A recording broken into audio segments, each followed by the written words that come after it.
مفهوم دوست داشتن را فهمیدم.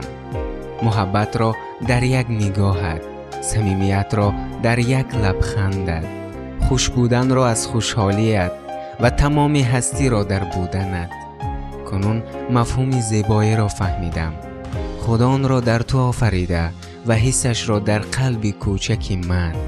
هزاران سپاس و حمد میگویم که تو را برایم هدیه کرد و میلیون ها بار منت پذیرم که با تمام لطافت عطایت کرده و از تجلیش جمالت داده. دیگر شرمم می آید وقتی نام زیبایی را می گیرم. آخر تو زیباتر از زیبایی هستی. دیگر زیبایی هم رشک می کند چون تو آن را آفریده ای. تو مظهر زیبایی هستی و تمام خوبی ها را می توان در نام نیکت خلاصه کرد. مادر